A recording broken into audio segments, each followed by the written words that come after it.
Grapes capital अर्थात द्राक्षांची राजधानी अशी ओळख असणाऱ्या नाशकात द्राक्षांचे भाव मातीमोल झालेत।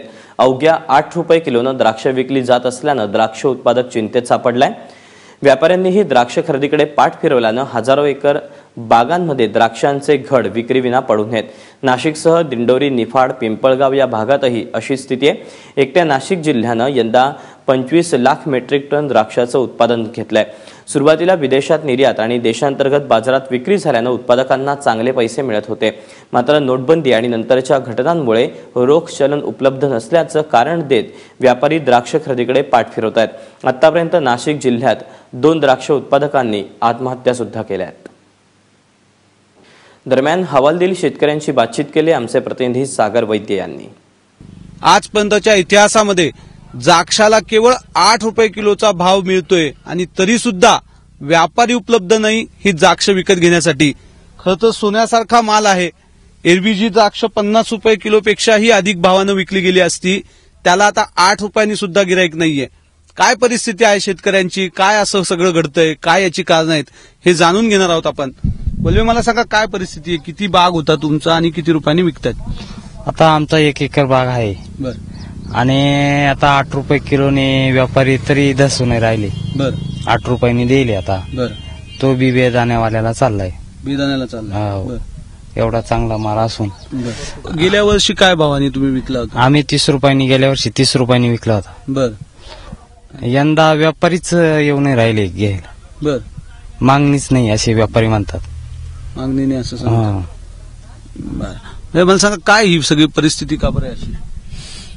मला असं वाटतं हे व्यापाऱ्यांचा दोष नाही याच्यात। गिराईकचं बँकेचं जे आलं ना, आरटीजीएस करा, अमकं करा, तमकं करा। आता यांचा माल आहे, यांच्या मालाचे जर 5 लाख रुपये होत असले तेवढे व्यापाऱ्याला अवेलेबल झाले पाहिजे। व्यापारी धंदा करतो, व्यापारी पैसा भरपूर येतो। पण मी जर समजा हे कॅरेट घेतले 2-4 700-1000 रुपयाला तर मी व्यापाऱ्याला रोख देणार। पण मग सरकार म्हणतं हे बँकेत टाका, बँकेतून यांना आरटीजीएस करा, चेक द्या, बँके थ्रो व्यवहार करा। सगळेच तर बँके थ्रो व्यवहार होऊ शकत नाही ना। मग त्याच्यामुळे या अशा अडचणी यांनाच नाही, आम्हाला गाडीवाल्यांना सुद्धा खूप अडचणी। आम्हाला टोल नाक्यावर म्हणते क्रेडिट कार्ड टाका, डिझेलवर म्हणते डिझेल अमकं करा, तमकं करा।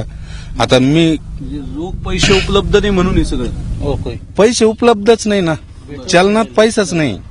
बोलवे मला सांगा की या द्राक्ष बागेला खर्च किती असतो, कशा पद्धतीने शेतकरी द्राक्ष बाग जगवतो? आता खरड छाटणीपासून तो गोडबारी छाटणीपर्यंत माल येईपर्यंत कमसे कम 1.5 ते 2 लाख रुपये खर्च होतो एकरीला।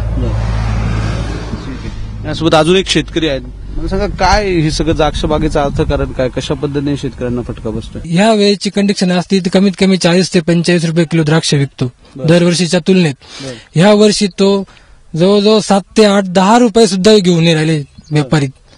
या सर्व कारणीभूत याला सरकार जबाबदार आहे माझ्या हिशोबाने। कसं काय सरकार म्हणजे नोटबंदीमुळे की इतर? नोटबंदीमुळे जे व्यापारी म्हणतात आम्हाला रोख पैसे देता येत नाहीत, आरटीजीएस करावं लागतात। काही काही व्यापाऱ्यांनी चेक दिले, ते शेतकऱ्यांचे चेक बाउन्स होऊन गेले, ते पास झाले नाही, ते शेतकरी आत्महत्या करतायत। ज्यांची वर्षाची मेहनत फेल गेली ते आत्महत्या करतायत, आत्महत्या करायला प्रवृत्त झालेत ना। म्हणजे असे अनेक कारण होऊ राहिलेत।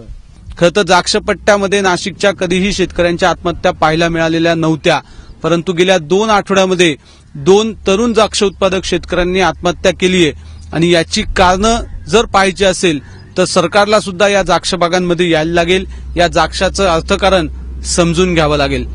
कॅमेरामन किरण कटारेसह सागर वैद्य, एबीपी माझा, नाशिक।